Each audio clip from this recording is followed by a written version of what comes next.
Bismillahirrahmanirrahim. Assalamualaikum warahmatullahi wabarakatuh. Alhamdulillahirrabbilalamin. Wabihi nasta'inu ala umur dunya waddin. Wassalatu wassalamu ala asrafil anbiya'i wal mursalin wa ala alihi wa ashabihi ajmain amma ba'du. Pertama-tama segala puji bagi Allah yang telah memberikan kita kenikmatan, nikmat iman, ihsan, dan berbagai macam kenikmatan.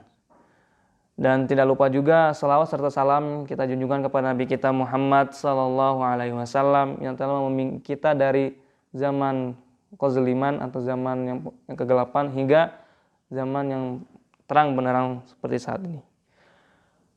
Dan tidak lupa juga saya ucapkan terima kasih kepada dosen matkul Hukum Perbankan Syariah yaitu Ibu Neneng dan Ibu Intan Nur Rotsman yang telah memberikan pelajaran dalam matkul Hukum Perbankan Syariah ini.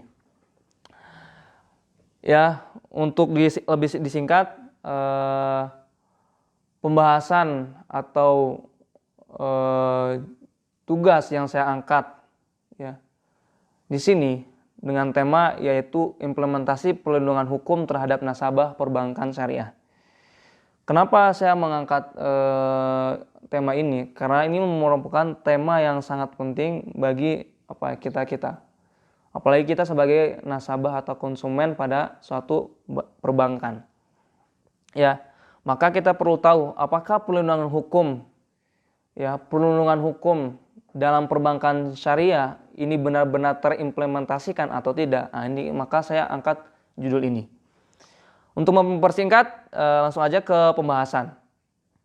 Yang pertama, pengertian perlindungan hukum. Ya, pengertian perlindungan hukum. Perlindungan hukum terdiri dari dua suku kata. Ya, jadi perlindungan hukum ini terdiri dari dua suku kata, yaitu apa? Perlindungan dan hukum. Perlindungan dan hukum. Kita ngebahas tentang hukumnya dulu. Apa sih itu hukum? Ya, yang saya dapatkan dari secara ringkas dari artikel atau dari buku juga, bahwasanya hukum secara bahasa atau terminologi yaitu law atau legal. Law atau legal. Adapun hukum menurut bahasa kita atau kamus besar bahasa Indonesia, yaitu hukum adalah peraturan atau adat yang secara resmi dianggap mengikat, yaitu dia. Jadi menurut kita menurut bahasa kita, kalau hukum itu adalah suatu peraturan atau adat yang mengikat seseorang. Contohnya gini, di suatu daerah misalnya Sunda, itu mungkin adat tersendiri yang bagaimana adat tersebut mengikat orang atau masyarakat tersebut. Contohnya dalam Sunda ada yang namanya pamali. Nah, itu istilah tersebut itu adalah sebuah adat yang dimana mengikat setiap orang. Ya. Dan selanjutnya menurut adat lagi, hukum menurut R. Suroso. Ya.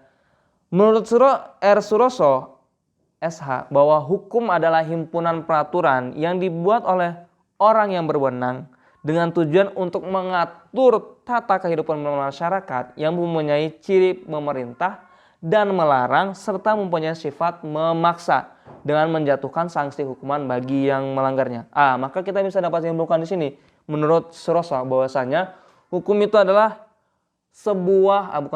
adalah kumpulan peraturan yang dibuat oleh orang berwenang. Jadi hukum ini dibuat oleh orang berwenang, tidak boleh orang sembarangan. Ya, jadi orang yang punya posisi atau punya kewenangan di situ, ya.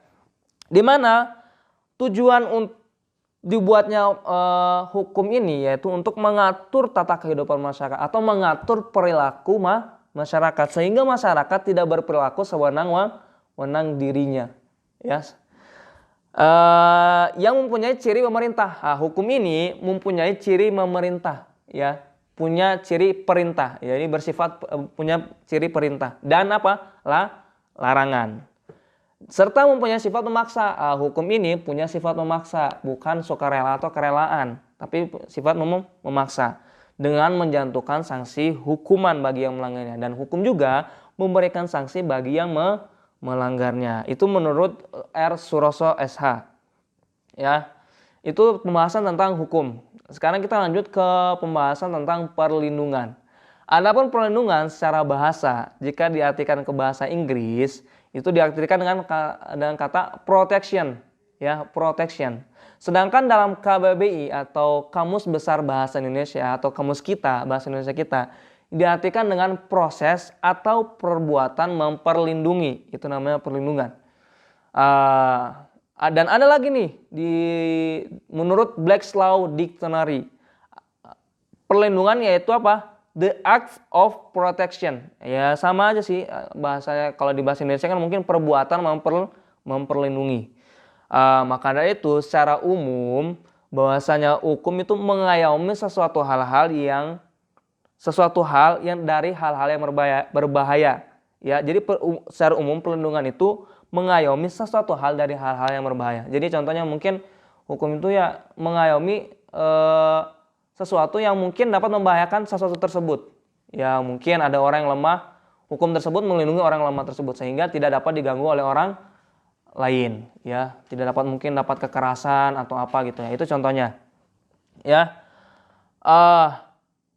dan bisa diartikan juga hukum itu atau melindungi orang yang lemah. Yang tadi saya contohkan juga tadi.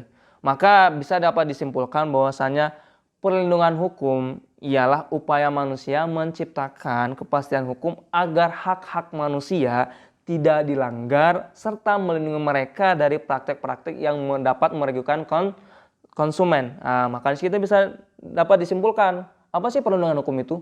Jadi perlindungan hukum itu yaitu apa? Upaya manusia atau usaha manusia menciptakan kepastian hukum, menciptakan atau membuat kepastian hukum yang pasti. Agar apa? Agar hak-hak manusia, agar hak-hak kita tidak dilanggar oleh orang lain, serta melindungi mereka dari praktek-praktek yang dapat merugikan konsumen, serta melindungi kita ya sebagai orang yang menjadi apa? Konsumen. Ya.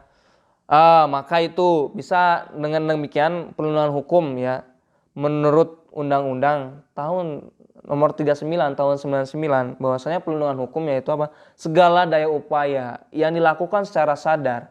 Jadi segala upaya atau secara usaha yang dilakukan secara sadar, bukan nggak sadar tapi secara sadar oleh setiap orang, maupun itu lembaga pemerintah ataupun swasta. Jadi tidak terkecuali hanya pemerintah saja, tapi swasta bisa. Ya, yang bertujuan mengusahakan pengamanan. Ya, hukum ini bertujuan untuk mengamankan penguasaan dan pemenuhan kesejahteraan hidup sesuai dengan hak-hak asasi. Dan ternyata hukum juga dibuat untuk penguasaan dan pemenuhan kesejahteraan hak-hak asasi yang sebagaimana yang diatur dalam undang-undang ya, mungkin undang-undang ya, nomor 39 tahun 99. Ya, lanjut. Tadi kita udah ngebahas tentang perlindungan hukum ya. Tadi udah intinya perlindungan hukum yang tadi saya jelaskan tadi. Sekarang kita lanjut ke nasabah. Apa itu sih nasabah? Menurut Undang-Undang nomor 10 tahun 1998 tentang pokok perbankan pasal 1 mendefinisikan nasabah sebagai berikut. Jadi nasabah ini bermacam maknanya ya. Menurut undang-undang bahwasanya nasabah adalah pihak yang menggunakan jasa bank. Jadi nasabah adalah pihak atau orang yang menggunakan jasa bank, ya. Yang kedua, nasabah adalah seorang yang menempatkan dananya di bank dalam bentuk simpanan berdasarkan perjanjian bank dengan nasabah yang bersangkutan. Yang kedua ini lebih spesifik lagi bahwasanya nasabah itu seseorang atau orang yang menempatkan dananya berupa uang di bank dalam bentuk simpanan ya, di bank dalam bentuk simpanan. Ya, bentuk simpanan sini mungkin bisa dalam bentuk tabungan, bisa dalam bentuk giro ataupun deposito. Berdasarkan perjanjian bank dengan nasabah yang bersangkutan. Ya, itu menurut undang-undang ya. Adapun menurut Kashmir ya, bahwa nasabah merupakan konsumen yang membeli atau menggunakan produk yang dijual atau ditawarkan oleh bank. Jadi nasabah adalah orang yang menggunakan atau membeli produk yang dijual atau ditawarkan oleh bank. Ya mungkin produk tersebut bisa dalam bentuk tadi yang saya jelaskan, tabungan, giro atau mungkin dan banyaklah intinya.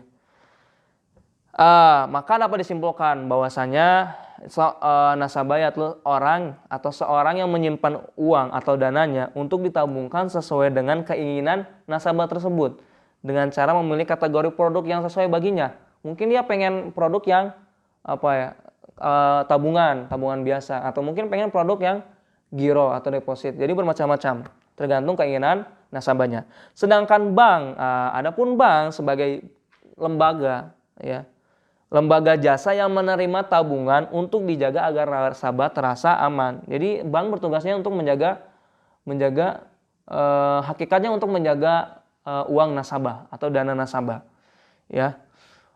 Maka dari itu sebenarnya atau hakikatnya nasabah itu ternyata penting bagi perbankan atau bagi lembaga keuangan, ya. Ya gimana ya, kalau misalnya perbankan tanpa ada nasabah sama aja nggak akan ada penghasilan atau mungkin nggak akan ada transaksi. Sehingga nasabah ini merupakan hal yang terpenting untuk bagaimana cara memuaskan nasabah atau membuat nasabah itu terasa puas. Di sini saya akan sebutkan hal-hal mungkin atau faktor yang dapat membuat nasabah terpuaskan, karena nasabah merupakan unsur terpenting, ya, sehingga kita harus sebagai lembaga perbankan harus membuat nasabah menjadi puas. Untuk membuat kepuasan nasabah itu di sini saya tulis ada 3 faktor. Yang pertama, faktor pelayanan, ya.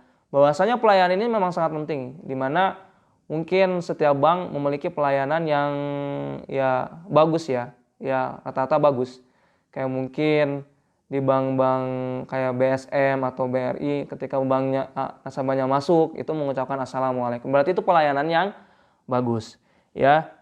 Yang kedua, fasilitas fisik. Bagaimana ternyata suatu perbankan itu untuk memuaskan nasabahnya perlu adanya fasilitas fisik, ya, berupa bangunan yang mungkin terawat atau mungkin bangunan yang mungkin termadai atau mungkin terpenuhi.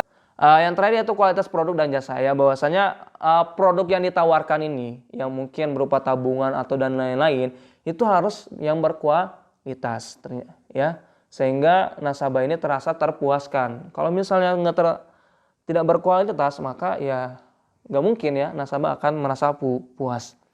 Ya, tadi kita udah ngebahas tentang pengertian perlindungan hukum, terus pengertian nasabah. Sekarang kita akan membahas tentang ini yang terakhir, ya, pembahasan terakhir, yaitu implementasi perlindungan hukum di perbankan syariah, ya, implementasi perlindungan hukum di perbankan syariah.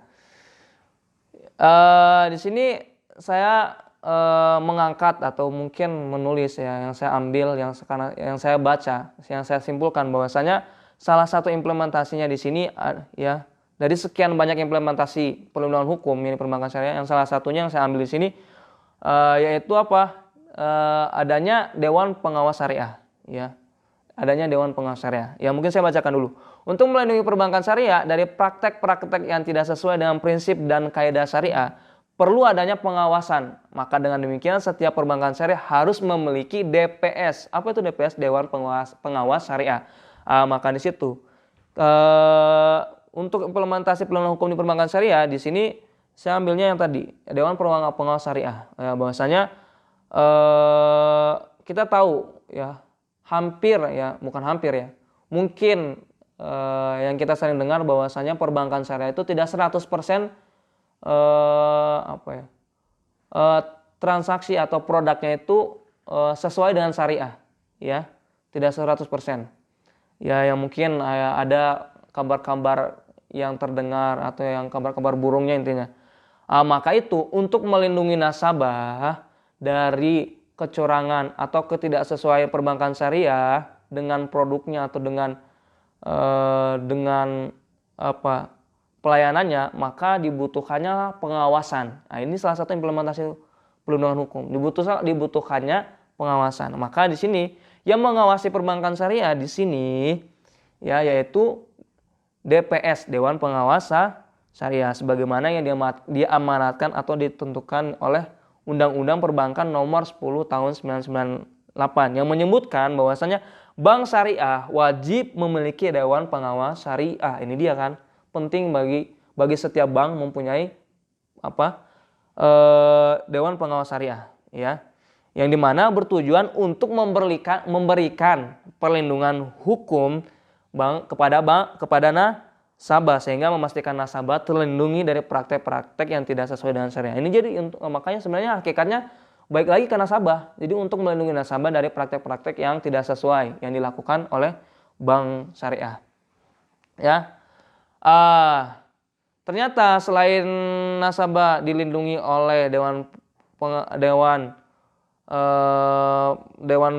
Pengawas Syariah, ya, ternyata nasabah juga, ya, dilindungi atau perlindungan hukumnya itu dibagi atau didapatkan oleh dua cara, ya, oleh dua cara, yaitu perlindungan, bukan dua cara sih istilahnya, perlindungan yang didapatkan oleh nasabah itu perlindungan secara langsung dan perlindungan secara tidak langsung. Jadi ternyata selain tadi yang saya angkat tadi tentang Dewan Pengawas Syariah, ada yang saya angkat juga di sini bahwasanya nasabah itu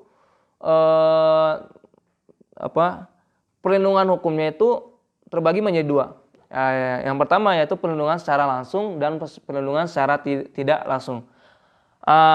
Perlindungan secara langsung yaitu perlindungan secara langsung ialah hak preferensi milik nasabah menyimpan dana dan lembaga asuransi deposito.